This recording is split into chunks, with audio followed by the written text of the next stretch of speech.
I went into the office from Walworth. Jaggers called to me.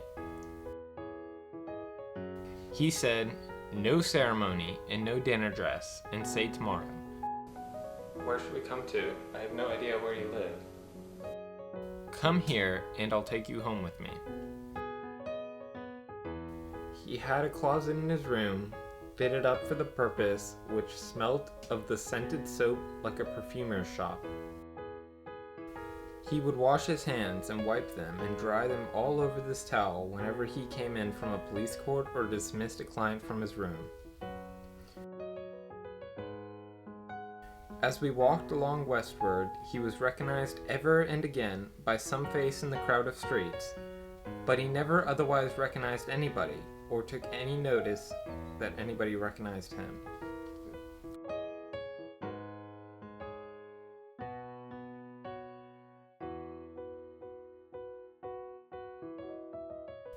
There were carved garlands on the paneled walls. He stood among them, giving us welcome.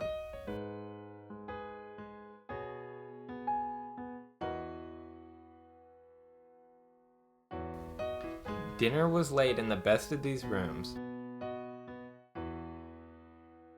He told us that he held the whole house, but rarely used more of it than we saw.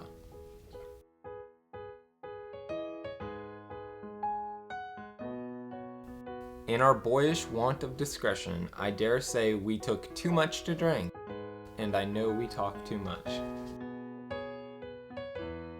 After the party, we went on our separate ways, and I stumbled home.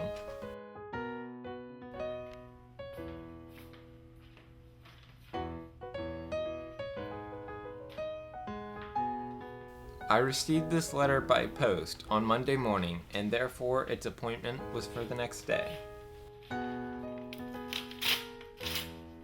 It read, "My dear Mr. Pip, I write this by request of Mr. Gargery, for to let you know that he is going to London in company with Mr. Wopsle, and would be glad if agreeable to be allowed to see you.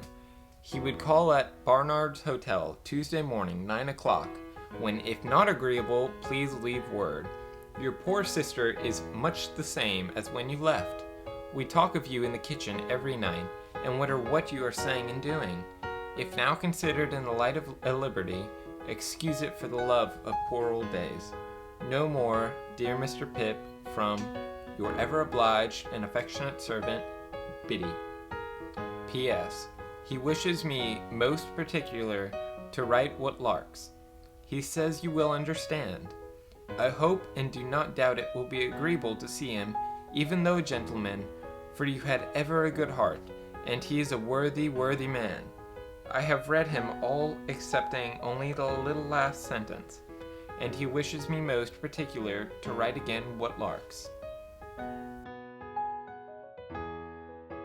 I had begun to be always decorating the chambers in some quite unnecessary and inappropriate way or other. Just as the letter read, Joe arrived at my door. I knew it was him by his clumsy manner of coming upstairs, his state boots being always too big for him, and by the time it took him to read the names on the other floors in the course of our ascent. We proceeded to the common room. Joe's hat tumbled off the mantelpiece, and he started to pick it up and fitted it to the exact same spot for 3 times, as if it were an absolute point of good breeding that it should tumble off again soon. Later we went to the kitchen, where we began to eat breakfast in silence. Soon, Joe spoke out what we'd both been truly thinking. You and me is not two figures who are supposed to be together in London or anywhere but what is private. So God bless you, Pip, old chap. God bless you.